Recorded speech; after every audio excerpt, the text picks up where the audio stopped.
Sejam todos muito bem-vindos ao AI Foco, uma realização da Associação Semper Fidelis, em parceria com a Giant Inovação e apoio da Secretaria de Ciência, Tecnologia e Inovação do Distrito Federal. Eu tenho aqui a grata, um momento sensacional para conhecer e bater um papo com a doutora Jeane Kleber, a deputada distrital aqui do Distrito Federal, para a gente falar um pouquinho sobre tecnologia, doutora Jeane, inteligência artificial, jornada empreendedora até muitas vezes, né? Jorge, para mim é um prazer estar aqui com vocês, a galera da Giant aí, nós somos parceiros de muito tempo, acredito muito no trabalho que vocês desenvolvem e para mim vai ser um prazer tratar desse tema que para mim ainda é um aprendizado. A gente tem buscado, tem procurado parceiros que têm interesse, que têm um conhecimento nessa área para nos fortalecer, para que a gente traga para o DF a inovação, ciência, tecnologia, que eu acredito que é o futuro.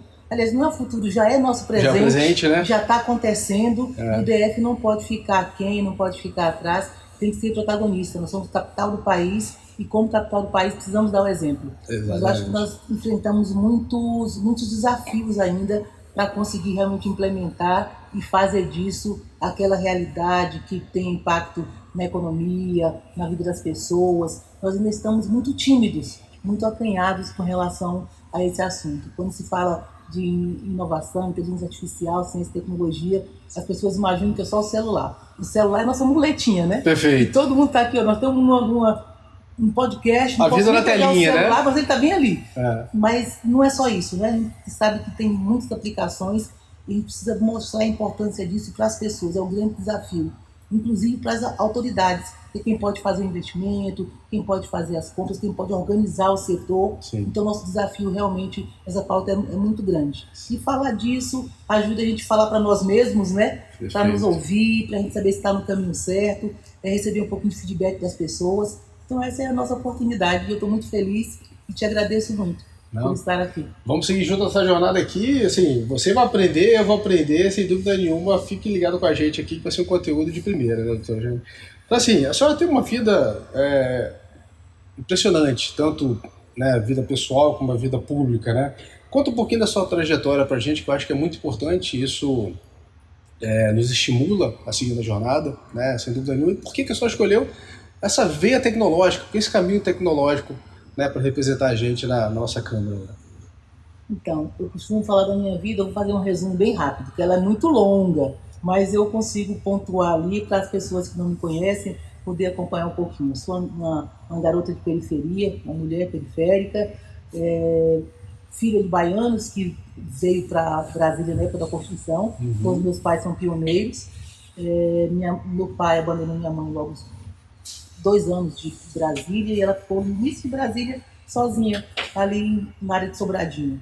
E muita fé em Deus, fé na educação absurda, que foi o que me trouxe até aqui, foi aquela consistência que ela tinha do sentimento de que a educação era que iria nos resgatar. Perfeito. E ela própria começou a estudar já depois de adulta, estudou, aí passou ali de doméstica, costureira, se profissionalizou. Nossa, que legal. Foi auxiliar de enfermagem. E isso para mim já foi um aprendizado de vida. E inspiração, né? Inspiração total. De perceber a luta dela, a dificuldade para nos sustentar, para ter um ganha-pão ali. Então foi para atividade técnica. É engraçado que aí eu fui aluna de rede pública o tempo todo. Já aos 17 anos tinha concluído o ensino médio. E ela me coloca para fazer enfermagem como ela. A mim e a meu irmão, nós éramos 2. E ela fez de nós 2 a família seguindo a carreira, então. Seguiu a carreira da mãe ali, porque ela achava que aquilo ali que era importante para ter ganha-pão. Ela dizia, vocês precisam se sustentar. Perfeito. A partir daí, busquem o futuro que quiserem. Então fizemos enfermagem, eu fiquei na enfermagem por cerca de 10 anos. Por um tempo fui colega de trabalho da minha mãe e era muito interessante isso. Olha que legal. Para a visão das pessoas, nós íamos juntas para o trabalho, trabalhávamos no mesmo corredor, foi bem interessante. Da enfermagem eu me bacharelei em Geografia, no CEUB. Olha, que bacana. E saio, depois de 10 anos da saúde, eu vou para a educação. Então, fui professora, aí conheci o DF trabalhando, conheci o transporte coletivo, porque eu andava de ônibus, 5 conduções por dia.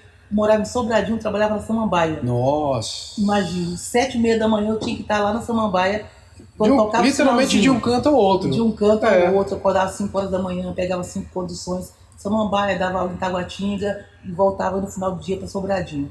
Com o tempo eu consegui, chegando para mais próximo, dei aula na Zanorte, no CAM, e depois fui para Fercal, que é uma área mais próxima de Sobradinho. E por fim, terminei em Sobradinho.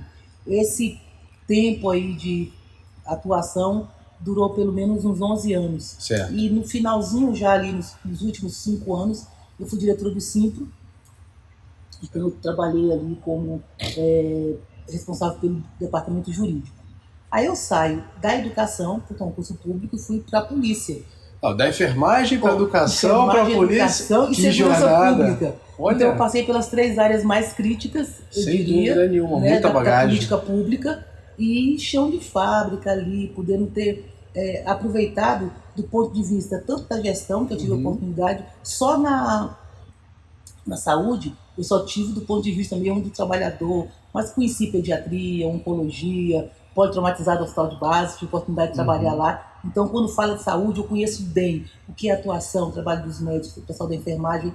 E quando você vai para educação, aí assim, eu fui sala de aula, dei aula para o ensino fundamental, depois dei aula para o ensino médio e tive a oportunidade de ir para a gestão da educação. Aí eu venho para segurança pública. Aí eu começo por concurso como agente de polícia. Durante minha carreira de agente de polícia, eu fui escrivã um tempo e depois eu faço concurso. Aí não, eu volto para a faculdade, aí já tinha 35 anos. Porra, dos 18 eu pulei para os 35. Aí me bacharelei em Direito na UDF e estudei 2 anos ali para fazer o concurso para delegado. Já era agente de polícia e me torno delegada da Polícia Civil. Olha. Aí como delegada atuei em Planaltina, sempre nessa saída norte aqui. Depois fui para a DCA, trabalhei em Sobradinho 2, trabalhei no Lago Norte e por fim chefiei as delegacias do Paranoá e da Estrutural. Durante a minha carreira aí na polícia foram 24, quase 25 anos de polícia. Quando eu somo ali saúde, educação e segurança pública, dá 42 anos.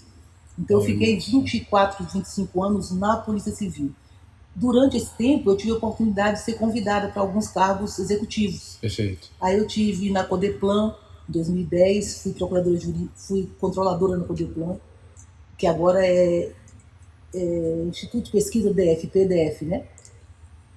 Depois eu fui procuradora jurídica da FAP, que aí foi o meu contato com a ciência e tecnologia. Então eu legal. passei 2 anos como procuradora jurídica, pude conhecer a academia, setor produtivo, saber o funcionamento dos editais, conheci a experiência de outras FAPs, né? Como a FAPESP, que eu sou fã do trabalho que eles fazem lá, e fui entrando por esse mundo da ciência e tecnologia, conheci, me apaixonei, vi a importância, conheci o fundo que existe hoje, que é para o fomento da ciência e tecnologia. Sim. Então, esses 2 anos passando pela FAP foi um grande aprendizado que eu trouxe para a minha vida.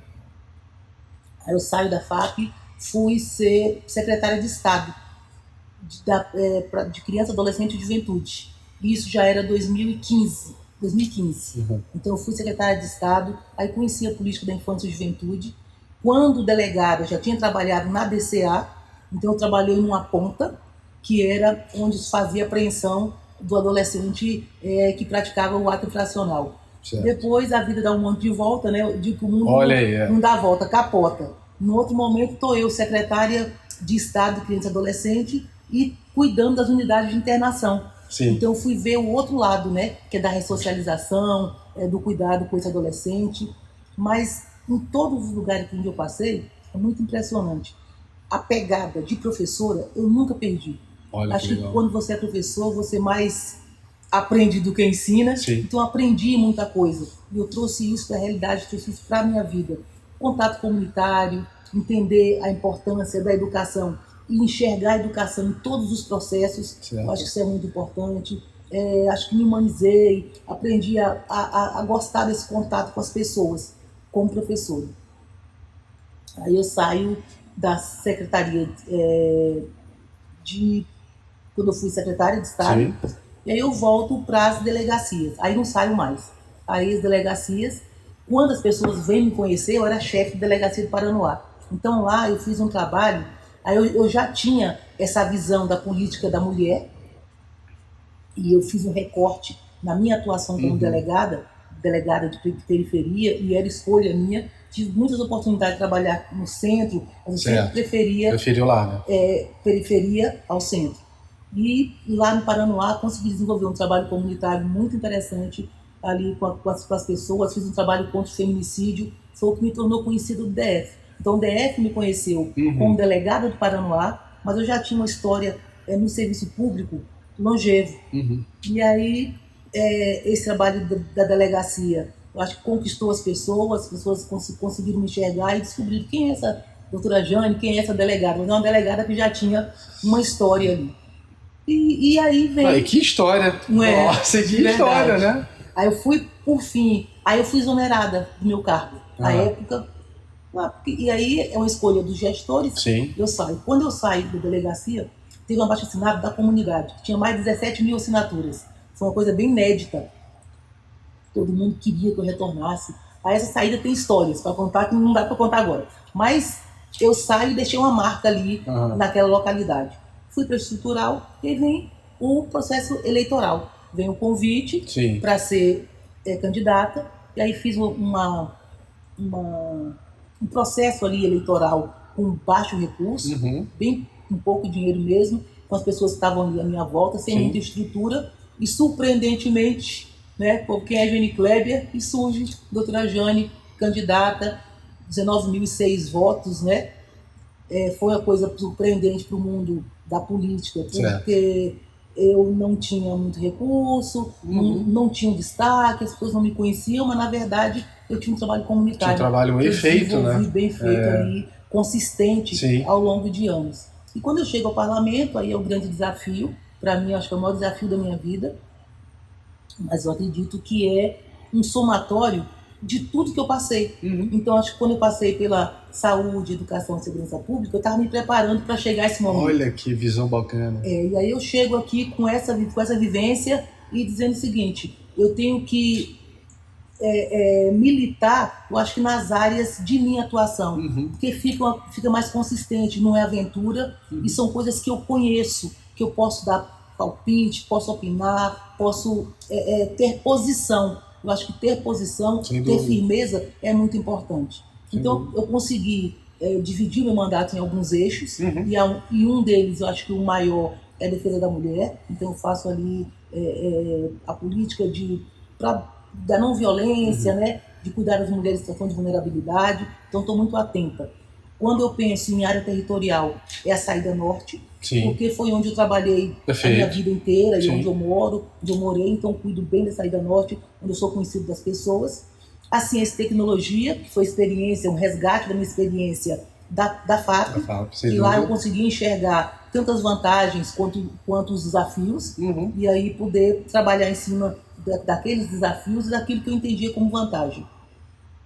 E a própria segurança pública. A segurança pública, e a minha casa foi onde eu fiquei mais de 24 anos, então me sinto representante, sim, dessa categoria, que tem 2 parlamentares, e da educação e da saúde também. Então eu estou nas áreas prioritárias ali da política pública e trabalhando mais pontualmente ali em ciência e tecnologia, inovação, e falando um bocado ali do direito da mulher. E esse tem sido meu mandato, minha equipe é toda nova, mas a gente tem trazido pessoas especialistas na área. Perfeito, olha que bacana. Para que me ajude, me oriente. Quando eu falo ciência e tecnologia, é o doutor Fábio, que está aqui nos assistindo. Ele está ali, ó, sempre por perto, me avaliando. Quando eu falei aí, doutor Fábio, como é que é? Eu fui bem falando de ciência e tecnologia, eu acredito muito no trabalho dele. Ele é muito bom, professor doutor da UNB, sabe?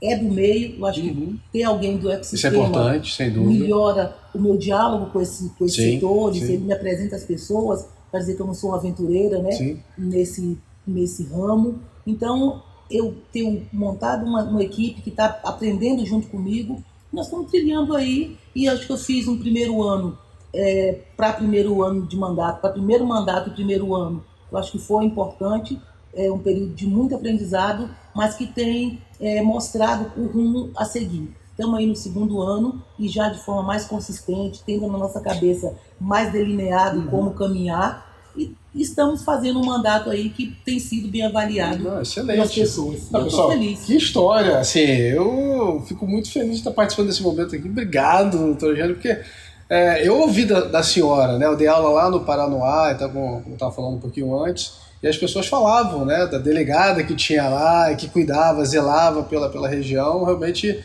isso ressoou. O seu trabalho ressoou, né? E está aqui, sem dúvida nenhuma, a concretização disso, né? Dos meus 19 mil votos, eu tive 10.800 votos só lá. Só de lá. Na região do Paranoá e Itapuã. E eu fazia mesmo um trabalho, apesar de delegada-chefe, de buscativa. Então, eu fiz buscativa de vítimas de violência, eu abria a porta da delegacia para as pessoas. Sério, dá para escrever um livro. As pessoas iam à delegacia para conversar, para me contar história, para pedir conselho, levavam filhos para eu aconselhar. Às vezes a gente chegava lá, queria vir falar comigo, chegava lá, contava histórias da vida dele e ia embora simplesmente. Uma coisa assim muito interessante. Era um conforto muitas vezes, né? Isso. E aí eu fiquei, elas se sentiam próximas. Então é muito importante esse sentimento de proximidade com o gestor, porque ganha confiança. O meu trabalho era acreditado pelas pessoas e elas passaram a confiar em mim. Então muitos crimes foram solucionados a partir dessa interação com a comunidade. E da confiança gerada. Eu me recordo de um crime lá que marcou a cidade inteira. Um rapaz que matou pelo menos 4 pessoas. Tinha um desafeto por causa de um relacionamento, e para ele chegar no desafeto, ele matou pelo menos 3 pessoas no mesmo momento. E chegou nessa 4ª pessoa. Foragido, isso mexeu com a cidade inteira. E quando eu cheguei à chefia, esse caso já tinha acontecido há 2 anos. Mas as pessoas clamavam pela solução desse crime. E a gente passou a investigar, e com a ajuda da comunidade, essa comunidade confiava em mim, eu consegui a informação precisa e fui encontrá-lo lá no Paraná. Olha. Fui ao Paraná, fiz a prisão e trouxe, apresentei ali a sociedade, e ele está preso até hoje, cumprindo ali pelos crimes que praticou. Aí isso ressoou para a cidade. Sem dúvida. E assim eu fazia com as vítimas também de feminicídio. Tive 5 feminicídios em um ano, fui buscar os 5 fora do DF, fui em Maranhão, fui na Bahia, em Minas, Ceará, e trouxe os autores. No ano seguinte, eu não tive nenhum feminicídio, passei um ano tranquila, porque as pessoas realmente passaram a acreditar que o trabalho era efetivo. Perfeito, e que sem o dúvida não compensava. Então esse trabalho comunitário dá muito resultado. Eu acredito muito nele. Com certeza, eu vou na mesma linha, viu? Vou na mesma linha. E como presidente da Frente Parlamentar de Economia Digital para o Desenvolvimento Tecnológico, quais são as principais políticas e projetos que a senhora acredita serem cruciais agora assim, para o avanço, né, do nosso cenário tecnológico aqui no Distrito Federal? Então, eu acredito que, como eu falei no início, que ciência, tecnologia e inovação é uma realidade. Nós temos uma Secretaria de Ciência e Tecnologia. A gente pode pensar no DF em alguns setores, né, que já fazem ciência e tecnologia. Aí eu diria o próprio Biotic, né, que a gente sabe que tem a função aí de venda desses terrenos, foi construído com essa função, mas é uma subsidiária do Terra Cap para vender os terrenos desse setor. Mas acabou se transformando aí num local, no polo, que tem atraído esses setores ou essas empresas de tecnologia, mas de forma muito, muito tímida. Então a gente sabe que essa organização precisa ser mais visível, as pessoas precisam olhar para o DF e entender onde é que está a ciência, onde é que ela é feita. E aí nós temos as universidades, né, temos católicos especialmente, a UNB, né, que já faz ciência, está se transformando em um polo. A gente tem aí locais pontuais, como o Hospital da Criança, que lá faz pesquisa genética, o próprio zoológico, mas tudo isso está perdido e está solto em ilhas. A Polícia Civil, que desenvolve ali algum trabalho. É importante integrar tudo isso, né? Isso. Então, a ideia do nosso mandato e a nossa primeira lei, que é o Sistema Distrital de Ambiente e Inovação, foi nominar tudo isso. Então, criar esses polos, esses centros, entender onde é que isso tudo funciona no território, para que a gente consiga consolidar esses locais, esses setores. E aí sim, eu acredito que quem faz ciência e tecnologia, quem empreende nessa área, vai confiar e vai poder buscar o DF como esse local organizado, que todo mundo entende, que sabe como é que funciona e que eles possam crescer. O DF tem tudo para ser um Vale do Silício ainda. Tudo aqui, né? E aqui é só você pensar, o DF é pequenininho, se olhar territorialmente em relação ao tamanho do Brasil, é pequeno. E esse pouco espaço é um ambiente adequado para a inovação, ciência e tecnologia. Porque você vai conseguir trazer valor agregado para as coisas, né? Então é pouco espaço, mas muito valor agregado. O DF precisa disso. Isso. Nós temos uma matriz econômica hoje no DF que é muito focada no fundo constitucional. Uhum. Eu me recordo que ano passado nós vivemos uma dificuldade muito grande, que foi um risco, um susto que nós passamos pela possibilidade de perder o fundo constitucional. E aí o DF ficaria desabastecido e não teria como manter as principais áreas, saúde, segurança e educação. Então a gente tem uma economia muito focada no fundo constitucional. Foram feitas manobras ali parlamentares para que tudo ficasse como estava e a coisa se assentou, se reorganizou. Mas nós não podemos ficar dependendo apenas disso. Perfeito. Então a ideia é que a gente realmente traga essa matriz econômica para a ciência, tecnologia e inovação, que agrega valor, que otimiza os espaços. E a nossa função é essa. A nossa lei veio nesse sentido, foi muito bem recebida pelo ecossistema, né, da ciência, tecnologia e inovação do DF. As pessoas têm acreditado nesse nosso trabalho, têm conversado conosco, nós nos reunimos ali com certa frequência com o setor produtivo para pensar juntos. Certo. É como se o mandato que nós quiséssemos, e é isso que a gente quer, que o mandato seja esse polo agregador. Então, a partir do mandato, esses atores, né, do ecossistema se sentam conosco, nos trazem ideias, opiniões, e a gente vai criando aí uma agenda para que realmente a ciência, tecnologia e inovação se consolide. Né? E a ideia é que a gente consiga levar isso para o governo.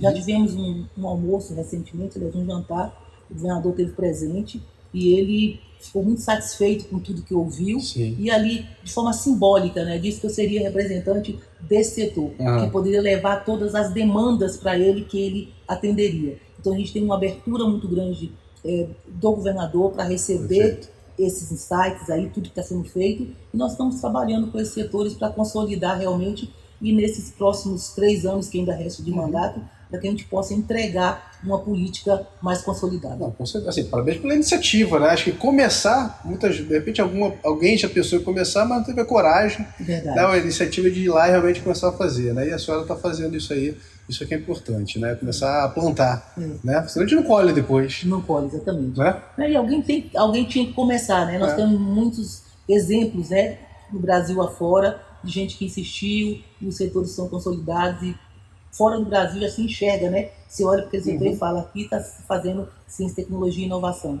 Então o DF ainda não é enxergado dessa forma, mas a gente pode sim conseguir fazer com que o DF seja visto, né, como esse local indutor de ciência, tecnologia e inovação. Eu sou dessa linha, concordo. Mesmo não tendo essa história que a senhora tem, né, daqui de Brasília e tal, eu estou há 23 anos agora, completo esse ano aqui em Brasília, né, já é minha cidade, coração, sem dúvida nenhuma, né, e eu realmente desejo que o DF tome o lugar que merece e que pode chegar lá, principalmente na tecnologia. Concordo 100% com a senhora. A Semana de Inteligência Artificial do Distrito Federal é uma iniciativa pioneira, né? Qual a inspiração por trás da criação dessa semana e quais são os principais objetivos que a senhora vê para alcançar realmente, que deseja alcançar com essa iniciativa aqui na nossa região? Então, é mais uma ideia de fazer esse movimento, de dar visibilidade para a nossa frente, né, de economia digital, desenvolvimento tecnológico. Então ela tem muita abertura, ela é muito ampla, ela permite muitas coisas. Então, quando a gente fala de uma semana da inteligência artificial, a ideia é dar visibilidade, é mostrar às pessoas, é levar para a educação. Eu acredito que a educação, tanto no ensino médio como nas universidades, tem muita coisa sendo feita, e essa semana que é de debates, e nós queremos trazer esses setores da educação para que eles nos mostrem o que está sendo feito. Legal. E ali você faz um network, né, as pessoas conversam, interagem, vão saber o que umas enxergam, o que as outras estão fazendo, de repente promover ali um intercâmbio. Então a ideia é que seja uma semana que a gente consiga enxergar o que a partir da educação está sendo feito na ciência, tecnologia e inovação, e permitir que essas pessoas interajam e, a partir dali, consigam crescer mais rapidamente. Os setores precisam se enxergar. Perfeito. E hoje nós temos ciência sendo feita, estudos, universidades separadas, cada um fazendo o seu ali. Cada um no seu quadradinho, até cada um no seu cantinho ali fazendo. Insulado ali na própria universidade. Então a ideia é abrir o que está sendo feito, trazer e mostrar. Para que aí as pessoas que têm interesse pelo setor posso enxergar e falar, ó, é nisso que eu quero investir, é aqui que eu quero estar, eu posso contribuir com alguma coisa. Então, é uma ideia de fortalecer o setor a partir da Semana de Inteligência Artificial. Que vai acontecer agora, né? Eu não sei exatamente qual é a data, mas acredito que seja no mês de agosto. Mês de agosto, né? Perfeito. Estamos trabalhando e vamos fazer uma boa divulgação, a época da equipe de comunicação, vamos dar notícia para os setores, para as universidades, para as escolas, né? Tem a meninada aí que trabalha robótica, né? Nas escolas, eu acho muito importante. Já teve campeão do SESI, que eu já vi de robótica no mundo, né? Muito interessante isso, né? E o SESI, realmente tem o SESI Lab, acho que funciona. Perfeito, já fui lá, muito bacana. É muito bacana, então tem muita coisa boa. Até o próprio planetário, né, voltou agora e ali está funcionando. Então a gente tem muita coisa, assim, timidamente acontecendo. A gente precisa que essa coisa tímida se torne grande, realmente visível, e as pessoas consigam enxergar e se interessar. Eu acho que também essa é uma pegada, é fazer com que as pessoas se interessem por esse assunto.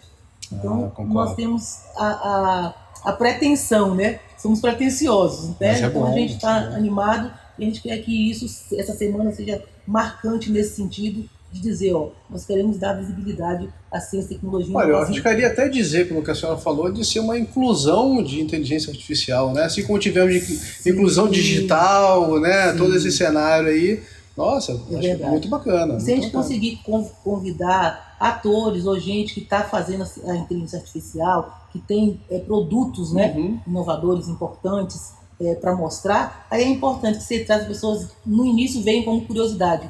Mas quantas vezes alunos mesmo, ensino médio, de faculdade, numa feira, num momento desses, é que eles descobrem o que eles querem para o futuro, né? Falam, é isso que eu quero fazer da minha vida. Então, de repente, você vai abrir caminhos para os adolescentes, né, para os jovens aí, a partir de um momento desse, de uma semana em que ele vai ver coisas que talvez ele ainda não tenha visto, só viu pela TV, não conhecia, e aí ele acaba se inspirando naquilo ali e vira o caminho dele. Muito bacana, nossa, é sensacional.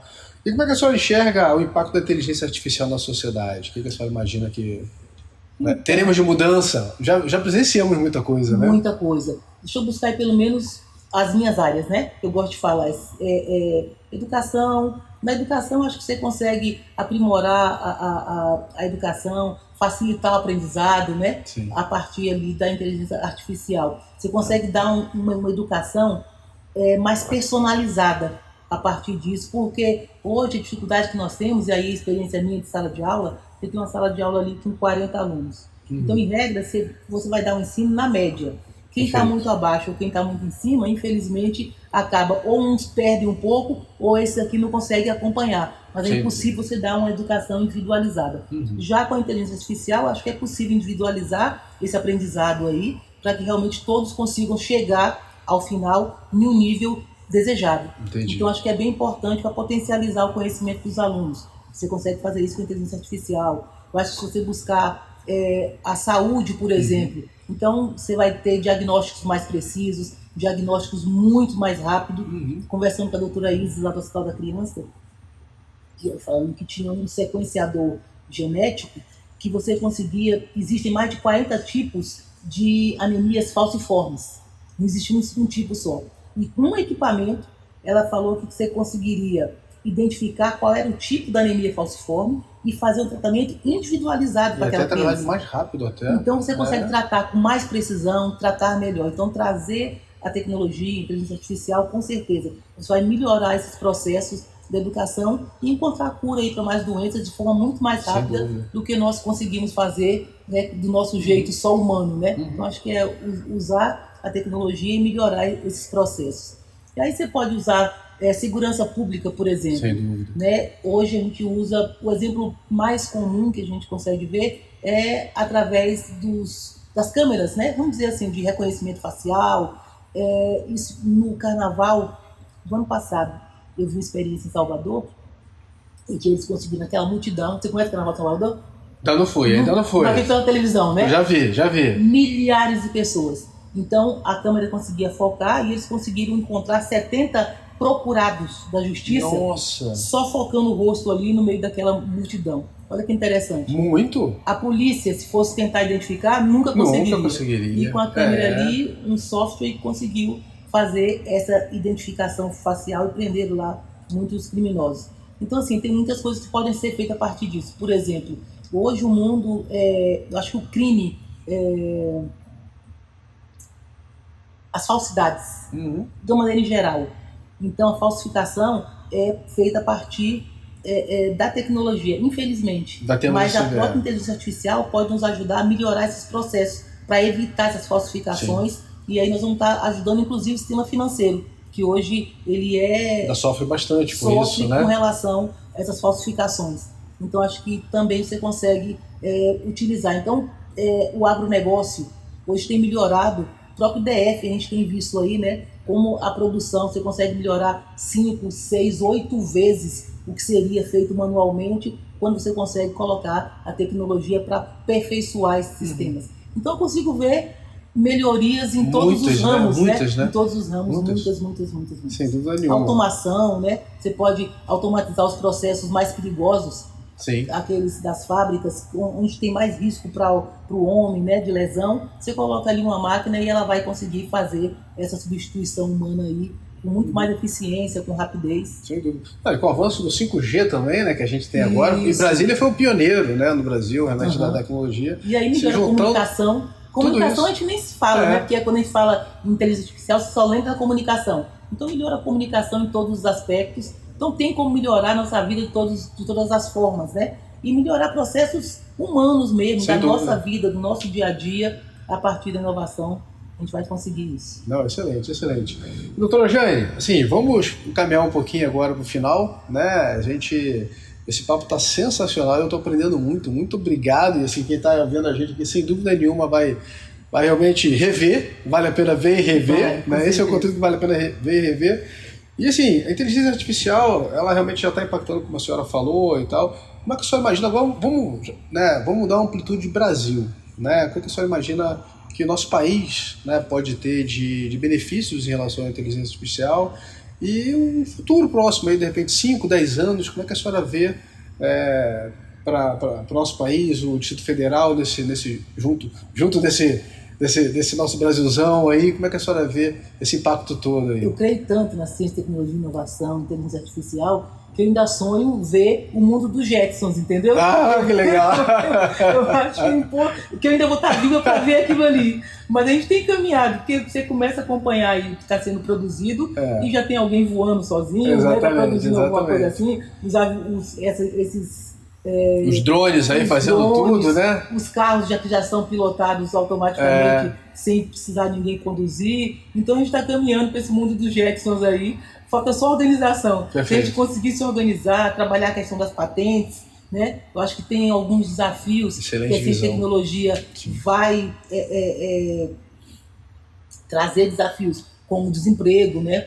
E aí, quando fala em desemprego, você tem que dar a volta e pegar essas pessoas que ficariam desempregadas, mas treiná-las, treinar, dar formação, e aí o Estado entra nesse momento para que elas sejam aproveitadas nesse novo mundo. Perfeito. Então, esse novo mundo automatizado, se nós prepararmos as pessoas, elas não vão ficar desempregadas. Hoje, você enxerga o desemprego, mas se tiver uma preparação, elas vão se inserir aí, de alguma forma, nesse novo mundo tecnológico. Então, a gente tem alguns desafios, mas com certeza, esses ataques cibernéticos, para mim, um problema, né? Muito.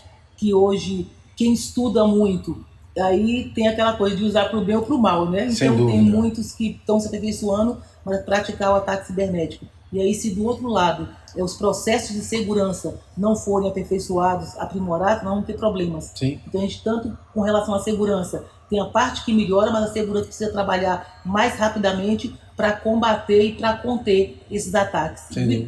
Uma vez ou outra você vê aí, né, essa garotada, como um garoto de Sobradinho, conseguiu invadir uns sistemas. Eu fiquei impressionado. Aí quando você olha, são meninos dentro do quarto, né, ali, trabalhando, e eles se desenvolvem sozinhos, estão invadindo o sistema de banco, o sistema de tribunais. Então a questão da segurança ainda está muito aquém. A gente tem que conseguir avançar na mesma velocidade com que as pessoas que estão utilizando a inovação aí para o mal, exatamente, estão alcançando. Então são reveses que vão acontecer e é natural de tudo que é novidade, né? Então a gente tem que realmente fazer crescer o lado do bem. Então aumentar a segurança dos processos, treinar as pessoas para que elas se envolvam ou consigam se encaixar nesse mundo que está se apresentando aí. mas eu tenho certeza que a ciência, tecnologia e inovação é futuro, não tem volta e a gente tem que acompanhar. Então é assim, é relaxar de verdade, entender que é o futuro, buscar o que há de melhor, trazer para junto da sociedade, trazer né, para solucionar exatamente os processos de nossa vida. Não. E a gente vai longe com isso. Doutora Jânia, o caminho tá excelente, eu fico muito feliz mesmo de ouvir isso da senhora e sendo, né, daqui do Distrito Federal. Sou entusiasta, de né, verdade. O que está acontecendo, parabéns, viu, pela jornada, viu? Doutora Jânia, muito obrigado. Eu que agradeço. E que a sua jornada seja realmente de muitos mandatos aí para a gente poder ter todo esse crescimento, sem dúvida nenhuma. Que bom. Eu fico feliz, eu estou nesse setor, eu estou buscando aí trazer isso para o meu mandato, porque eu acredito. Eu acho que aquela casa, a casa legislativa, essa casa que reverbera, que repercute, que dá ideias. Então, de lá a gente consegue mostrar para o DF que a ciência, tecnologia e inovação é um caminho. É um caminho muito possível para o nosso DF. Ah, sem dúvida. Muito obrigado, viu? Eu que agradeço. Gente, um grande abraço e até o próximo.